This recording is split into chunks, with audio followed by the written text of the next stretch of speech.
Hello guys, ito yung kadugtong ng video kong naputol, yung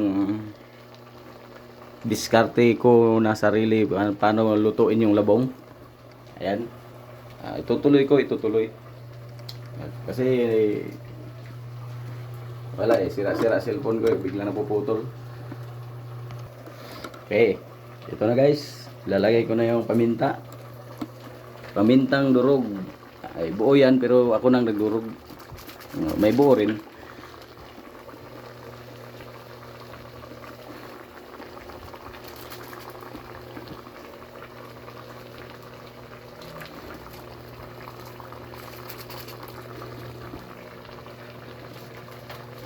Tapos, kunting bitsin.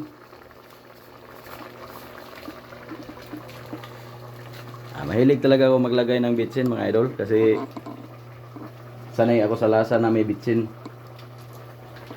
At yung sabi nila na nakakasira ng buto, huwag kayo maniwala dyan.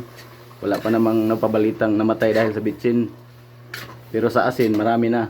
Dahil sa nasira yung kidney ng sobrang alat. Maniwala kayo sa akin. Ito na guys, mikos.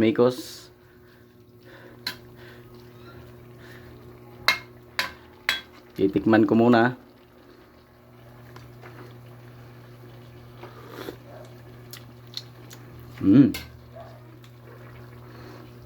Kulang pa sa asin.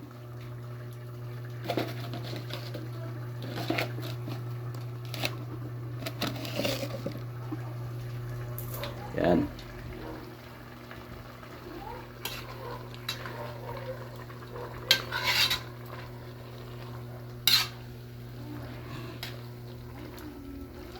Yan guys.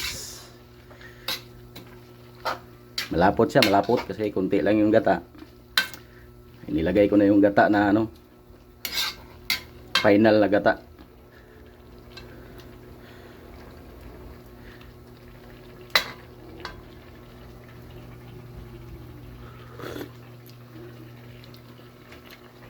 Kulang pa talaga.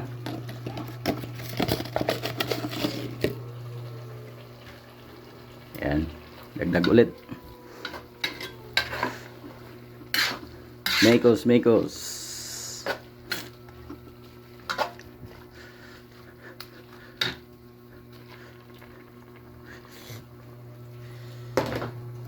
Tapos guys, ito, ilalagay ko na yung magic syrup.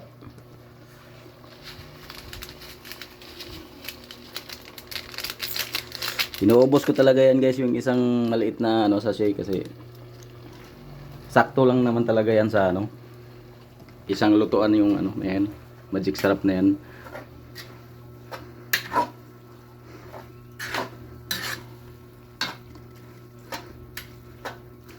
Okay.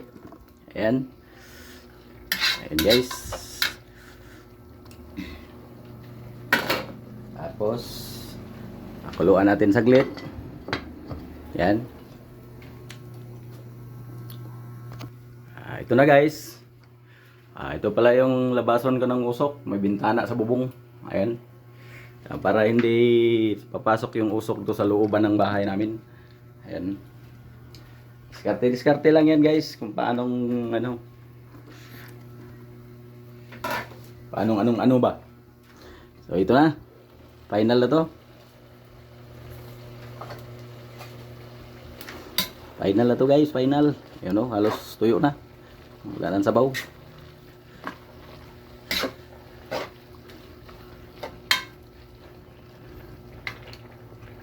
Okay. Tikman ko guys.